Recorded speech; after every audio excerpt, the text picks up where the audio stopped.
Last 2011లో incident జరిగింది. 11 నుంచి మనకు లాస్ట్ 17 సంవత్సరాలుగా ఏం ఇష్యూ లేదు. అట్లనే మనం కంటిన్యూ చేయాలి. మళ్ళీ ఇది ఫ్యాక్షన్, ఇది పార్టీ కోసం, దీనికోసం దానికోసం గొడవ చేయడం అట్లేం మనకు కంప్లైంట్ రాకూడదు. మీరు మీ పిల్లలు ఉంటారు, మీ భవిష్యం ఉంటుంది, దాని మీద ఫోకస్ చేయాలి. పని చేయాలి, డబ్బులు సంపాదించాలి, పెద్ద ఇల్లు కట్టుకోవాలి, అట్లా ఫోకస్ చేయండి. ఒక్క టైం మీ రికార్డు, మీ పేరు రికార్డులో వస్తే అది లాస్ట్ వరకు ఉంటుంది. ఇప్పుడు ఒక టైం రౌడీ షీట్ ఓపెన్ చేస్తే ఎంత టైం పడుతుంది మీరు అప్పటి నుంచి అడుగుతున్నారు. సో ఇప్పుడు రౌడీ షీట్ క్లోజ్ చేయాలంటే ఇయర్ ఎండింగ్లో మాత్రం నా దగ్గర అథారిటీ ఉంటుంది, లేదా ఎస్పీ సార్ క్లోజ్ చేయాలి. మధ్యలో అది ఎలక్షన్ ముందు చాలా ఫార్మాలిటీస్ ఉంటుంది. ఒక రౌడీ షీట్, ఒక రికార్డు క్లోజ్ చేయడం అనేది సింపుల్ మ్యాటర్ కాదు. అంటే ఎఫ్ఐఆర్ అనేది కొట్టేసిన తర్వాత కూడా అది రికార్డ్ అనేది ఉంటుంది. సో మీ పిల్లలు పేరులో ఏదో ఒకటి అట్లా కేసు వస్తే రేపు 10 సంవత్సరాల తర్వాత 15 years తర్వాత ఎక్కడైనా పనికి వెళ్తే అక్కడ వారు రికార్డు చూసి ఎఫ్ఐఆర్ ఉండింది అని ఛాన్సెస్ ఉంది క్యాన్సిల్ చేయడానికి. అట్లా చూస్తారు. ఒక డౌట్ వస్తుంది, ఎందుకు ఇది ఇట్లా ఎన్ని ఇష్యూస్. ఇప్పుడు ఎస్పెషలీ గవర్నమెంట్ జాబ్కి ఏదైనా వస్తే ఖచ్చితంగా వారు చెక్ చేస్తారు, పాత హిస్టరీ ఉన్నాయా, పాత రికార్డ్ ఉన్నాయా. ఇప్పుడు అన్ని రికార్డ్స్ ఇప్పుడు కంప్యూటర్లో వచ్చాయి. మీరు ఎక్కడైనా ఇండియాలో ఎక్కడ పనికి వెళ్తే కూడా వారు చెక్ చేస్తారు, అన్ని రికార్డ్స్ ఆన్లైన్లో ఉంది, వస్తుంది. ఎఫ్ఐఆర్ ఇట్లా ఎఫ్ఐఆర్ ఉంది, అట్లా ఎఫ్ఐఆర్ ఉంది అని. ఎస్పెషల్లీ ఇట్లా ఫ్యాక్షన్, రైటింగ్, అటెంప్ట్ మర్డర్ అట్లా సెక్షన్ ఉంటుందంటే వారు జాబ్ క్యాన్సిల్ చేసేసి పంపిస్తారు.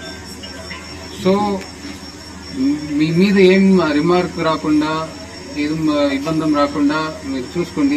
ఏది మనకు లైఫ్లో ఇంపార్టెంటో దాని మీద ఫోకస్ చేసి అది చేయండి.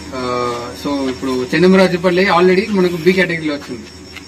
మనకు నెక్స్ట్ ఇప్పుడు మళ్ళీ సెకండ్ రివ్యూ ఇప్పుడు ఈ సంవత్సరంలో చేస్తారు.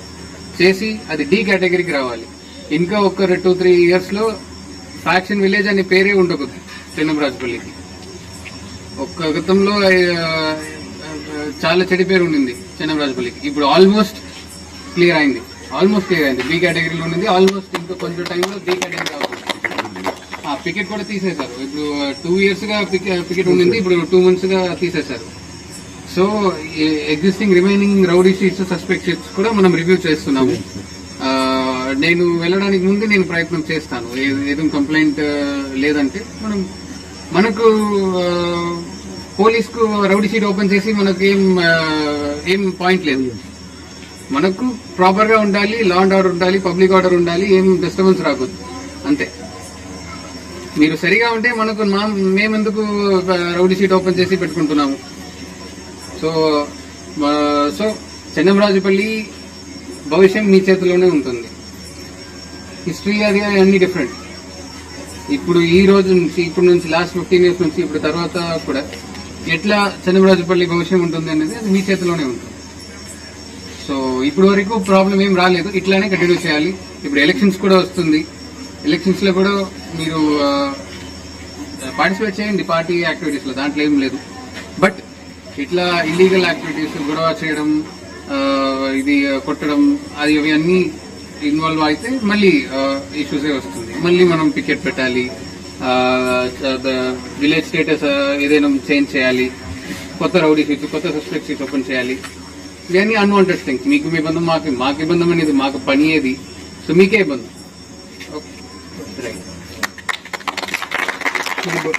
చాలా మంది డిఎస్పీ సార్ రౌడీ షీట్లు తొలగిస్తామంటారు సార్, చెప్తారు పోతున్నారు సార్.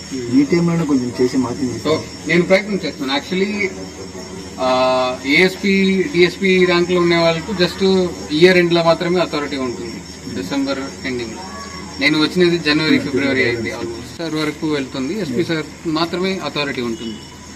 సో ఇప్పుడు నేను వచ్చి 4-5 months అయింది. నేను ఇంకొక పీరియడ్ ఆఫ్ టైం నేను చూసి ఓకే ఈ రౌడీ షీట్స్ అన్ని ఇన్యాక్టివ్ గానే ఉంటుంది, వీళ్ళు యాక్టివిటీ ఏం చూపించలేదు, ప్రాపర్ గా కోఆపరేట్ చేస్తున్నారు, ఏం ఇబ్బంది లేదని నేను ఎస్పీ సార్తో చెప్తాను. ఎస్పీ సార్ రివ్యూ చేస్తారు, రివ్యూ చేసి క్లోజ్ చేసేస్తారు. మా ఎస్ఐ గారు, సిఐ గారు వాళ్ళు కూడా మా బాగా నిఘా పెట్టిండారు సార్. వాళ్ళ దగ్గర సమాచారం తీసుకోండి సార్.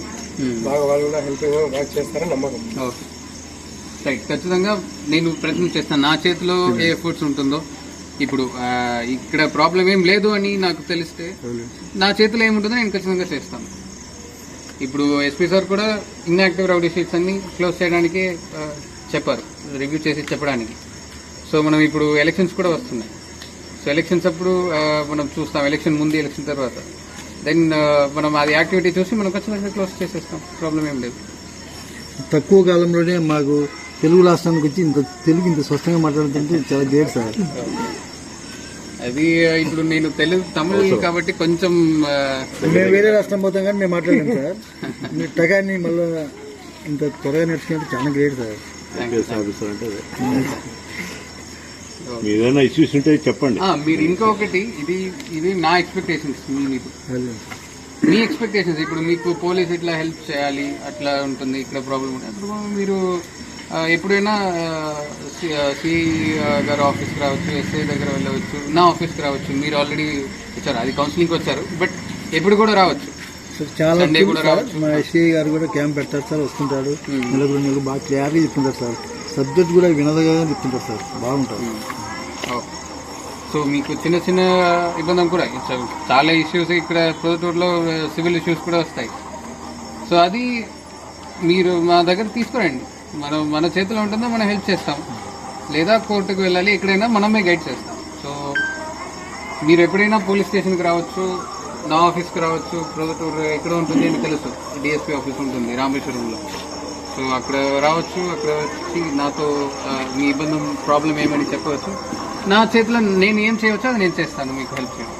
మా సమస్యలన్నీ మీ వరకు రాకుండా వీళ్ళ దగ్గరనే పరిష్కారం అవుతున్నాయి సార్.